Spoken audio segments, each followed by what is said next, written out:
The Monkey is directed by Oz Perkins and stars Theo James, Elijah Wood, and among others. And this story, it deals with these two brothers that end up getting this toy monkey that, well, if you see from the trailers, it ends up causing chaos that causes people to get into unexpected freak accidents where in a way, it kind of becomes like Final Destination where they die unexpectedly. And in some pretty gruesome ways. Now, here's a little backstory. Now, this is based on a short story by Stephen King from 1980, and I haven't read the short story, but I've been a really big fan of Stephen King's adaptations from a lot of the different works that they've done over the years. And I've also really been a big fan of Oz Perkins within the last couple years, within the last year specifically, since he did Longlegs last year. And it really shows that he's coming to himself to really become a really great director for the horror genre. And I couldn't be more excited for something like this coming for not only being a Stephen King adaptation, but following up one of my favorite films of last year, of Longlegs.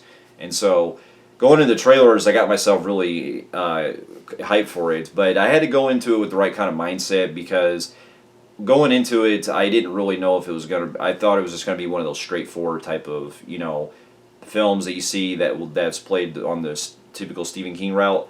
But little did I know that the movie was trying to do a blend of different types of comedy in the movie, and that's what I had to do. I had to go in the right mindset because when you're doing horror comedies, it can be very hit and miss nowadays, depending on how you do it. Because there's some that really do work, but then there's other ones where it's like sometimes it tries too hard. With that being also said, there's actually been some black comedy type of Stephen King movies that I actually still have a good kick out of that are still fun like that, like Maximum Overdrive. Like, if I want to go for more of just having fun and kind of just, not take it too serious type of route while being on that very fun 80s vibe, Maximum Overdrive is definitely the one to go to for me as far as Stephen King adaptations. And that also being the only really direct film that's the only film that he directed too. And so, and after upon seeing it, I can say that I had a lot of fun with this. It certainly has some stuff that leaves to be desired, and there's things that I kind of wish that they could have explored just some other areas on. But I still really loved it. I still really got a kick out of it, and I really am glad to see more films like this that do kind of take that kind of black comedy route and mix it to a way where it can still be, as long as you kind of know with the right mindset going into it, it can work to on that kind of level. But to get my pros out of the way, I thought the cast in this were great. Theo James, I thought, really knocked it out as playing not only the twin brothers, but just the kind of way that he's able to play two different polar opposites, where he's the more serious type as the brother Hal, and then you have the more kind of like witty type of asshole-ish type with his brother Bill. And so, the way he plays it off was not only funny at times, was funny, but it was also great to see a lot of the dynamic that plays between both of them.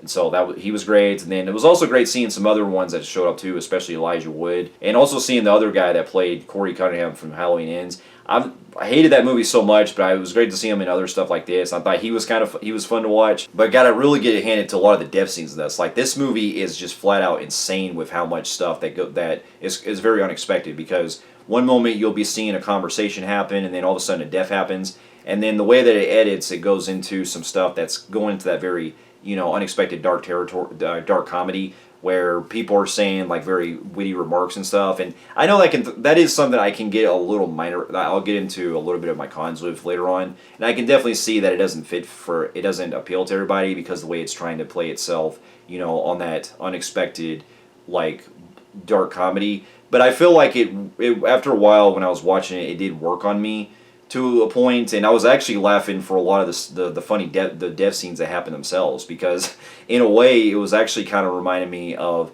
and this is really a bad comparison, but I'm just saying that for one of the Final Destination sequels, The Final Destination, there are certain death scenes in this that were kind of giving me that kind of unintentional hilarious parts that movie feels like it didn't really need to have, and it was all cartoonish. And to this day, that's the worst out of the Final Destination films for me. And what do you know, we're also getting a new one coming out later this year.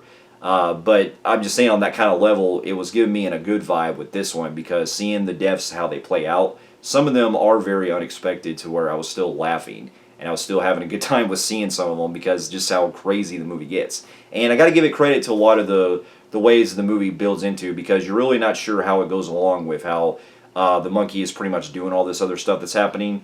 And the mystery that's kind of surrounded as it plays along too in the second half, I thought was interesting with the whole, with Hal trying to pretty much protect his son and stuff from a lot of the stuff that the monkey's doing. And so I was really getting myself involved with that. And there's also there was a great way of trying to tell, and the way that it plays into the ending, I actually did buy it with how it was going. I'm not going to spoil anything, but when the shit hits the fan, it actually goes for it. And I was like, wow, that really bumped it up for me a lot, especially with that ending. Like, it really goes for it, and I got to give it a whole lot of credit for that. But this movie doesn't hold back on a lot of stuff that's just so unexpected. Like, there's stuff that I'm not going to go into details, but there's stuff that involves with bees. There's stuff that involves with bowling balls. You're seeing like people get like, you're seeing guns. You're seeing stuff that you would actually kind of see in the Saw films, surprisingly, which kind of was interesting. Which I kind of wonder if that was a homage too that Oz Perkins was kind of came in for, because.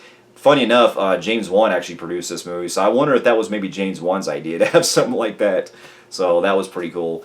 And then I just really love the visual aesthetic that Oz Perkins does in this too, much like he did in Longlegs, where you get that kind of like morbid look in certain scenes, and there's this kind of place that does remind me of, funny enough, in Saw 2 with the way the house is all kind of booby traps and stuff. And I thought that was a really great way, the way the hallway corridors and stuff were lit and everything. It has really fantastic cinematography throughout the film.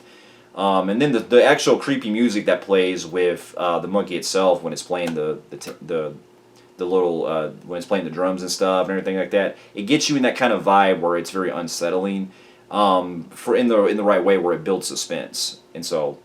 Now, if I do have to get into some of my cons, I will have to say that what does hold the movie back, I think, for a little bit, at least for about the first half, was how I was still trying to get really used to the tone they were going for, because with it being pretty much having death scenes that happen and then immediately cutting to someone that's, making a funny remark, it did take a while for me to really get used to what the movie was really trying to do. And I don't know if I know that was probably intentional, like how they were trying to play it out with, but even with that also saying, there are certain jokes in this movie that I really don't feel work all the time, and they can kind of feel flat or kind of really feel too hard at points. But then there's other times where I am laughing at how it's playing out, so it can be kind of like hitting roller coastery with how some of the comedy plays into it. But I still was enjoying myself with the way that the deaths keep going on, because it was like, it's getting up there, and then there would be some like funny remarks. So I was like, okay, that was good, and then it goes into some stuff like, you could have really done better writing in certain parts right there. And then there's also another thing that happens in the beginning that I did kind of wonder if it was going to come back to later on in the film, and it happens in the opening scene. I was wondering if it was actually going to have like any kind of resolution with that, and I felt like that was definitely a missed opportunity, because it does feel like the movie kind of just makes itself a little abruptly ends, but it does give a good payoff and a good unexpected twist that takes place, but it does also make me kind of wonder if the movie could have went longer beyond that. But overall, though, I still had a really good time with the film, and it's certainly one of the better Stephen King adaptations I've seen in quite a while. And so with that, I'm going to give it a compelling grade on the Film Freaks meter. So, those of you who have also seen The Monkey and also read the short story that it's based off of, let me know in the comments what you thought about it. And thank you so much for watching, and I'll see you in my next review. I'll see you later.